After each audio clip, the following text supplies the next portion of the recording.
माँ, हाँ? मैं खेत में पानी खोल कर आता हूँ। अरे टॉर्च तो लेता जा बेटा, रात का समय है। ऊंचे रबर के जूते पहन कर जा। अरे माँ, मैं यूं गया और यूं आया।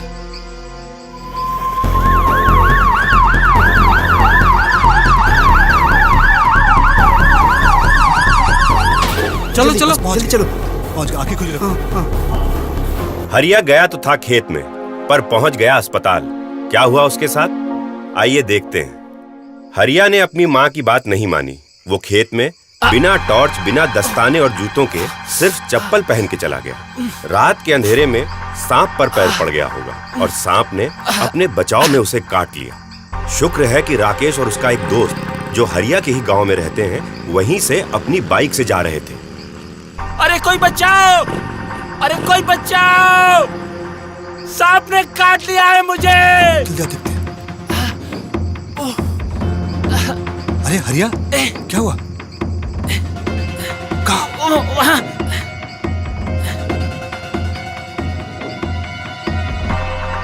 राकेश ने सांप को टॉर्च से देख लिया। राकेश ने देखा कि सांप अभी भी वहीं है और अपने जाने का रास्ता खोज रहा है। तभी राकेश हरिया को वहां से दूर ले गया ताकि सांप हरिया को दोबारा न काट सके। आराम से चलो चलो, जल्दी जल्दी संभालिए, आराम से पैर संभाल। अरे ये हरिया को क्या हुआ? अरे क्या हो गया है? ये चप्पल निकाल दो। निकाल के यहाँ। कोई कपड़े से सांप की काटी हुई जगह को बांध दो। आप लोग पीछे आप लोग। इसका बेल्ट भी निकालना पड़ेगा। राकेश भैया, जख्म को ब्लेड से काट दो ताकि सांप का जहर शरीर से बाहर निकल जाए। अरे राकेश, खून चूसकर सांप का जहर बाहर निकालने की कोशिश करो। मैं जड़ी बूटी पीस कर लाऊं क्या? अरे हरिया को लेकर झाड़ फूक वाले के पास चलो। हाँ ले चलो। बिल्कुल नहीं। क्यों? बिल्कुल नहीं। ये सब करने से कोई फायदा नहीं होगा, बल्कि बात बिगड़ जाएगी। सांप काटने का इलाज सिर्फ अस्पताल में ही हो सकता है। हमें इस वक्त हरिया को सिर्फ अस्पताल लेकर जाना चाहिए। आप एम्बुलेंस बुलाइए। हाँ ठीक है। फोन करो।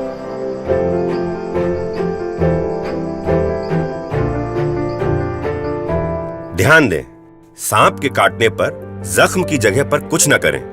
शरीर को कम से कम हिलाएं। ऐसा करने से जहर कम फैलता है। जो एक लकड़ी का फट्टा लेके आओ। बस एक लकड़ी के फट्टे से उस अंग को सहारा दें, जिससे कि वो अंग हिल न सके। ऐसा करने से जहर कम फैलता है।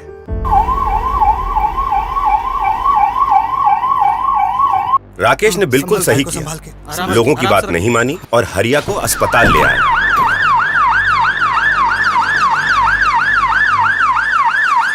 मरीज को तुरंत अस्पताल ले जाना ही सही कदम है। सांपों के जहर को एंटी स्नेक वेनम इंजेक्शन खून में मिलकर खत्म कर देता है और इससे मरीज की जान बच सकती है। ये एंटी वेनम इंजेक्शन अस्पतालों में मिलता है। पर देखिए, बात यहीं खत्म नहीं होती है। सांपों के बारे में भी कुछ जान लीजिए। भारत में सैकड़ों किस्म के सांप होते हैं और उनमें से कुछ ही सांप जहरीले होते हैं, जैसे कोबरा, क्रेट,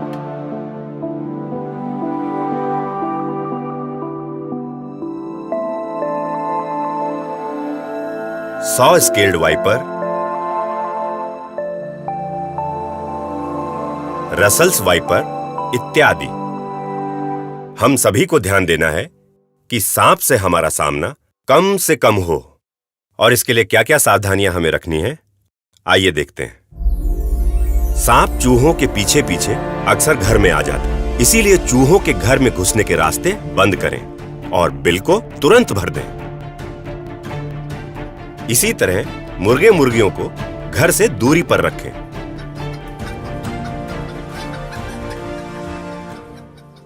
घर के आसपास लकड़ी या पत्थर के ढेर न बनाएं।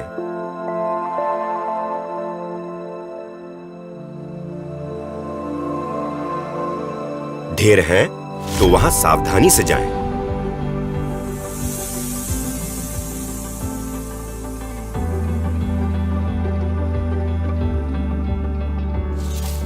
झाड़ियों या घास के ढेर में हाथ न डालें।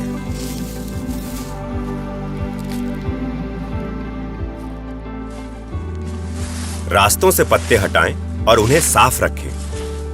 बरसात और बाढ़ आने पर सांप अपने बिल से बाहर निकल आते हैं। सावधान रहें।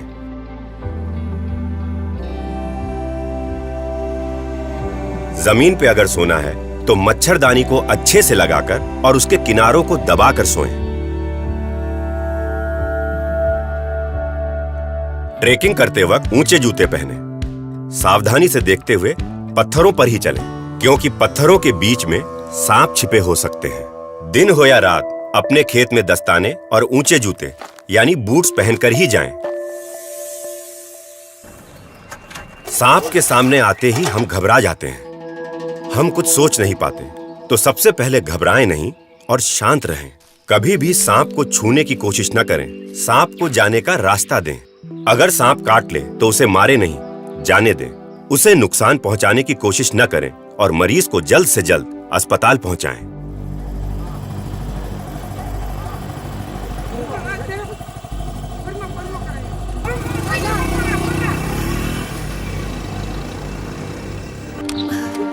डॉक्टर साहब, हमारा हरिया ठीक तो हो जाएगा ना? हरिया तो कैसा है, बताइए ना डॉक्टर साहब। अरे बिल्कुल ठीक हो जाएगा माता जी। बस। अस्पताल में सांप के जहर का इलाज होता है। मेरा बेटा बच गया। और माता जी, आज के बाद ना ये टॉर्च और गमबूट्स यानी कि रबर के ऊंचे वाले जूते पहनकर ही खेत में जाएगा। क्यों हरिया? जी। शुक्र है राकेश को सांप से संबंधित सारी जानकारियां थी। उसी की सूझबूझ की वजह से आज हरिया हमारे बीच बैठकर मुस्कुरा रहा है। तो आज की कहानी के नायक हैं राकेश। आप भी सांप से संबंधित इन जानकारियों को लोगों तक पहुंचाएं और ऐसी ही किसी कहानी के हीरो बन जाएं।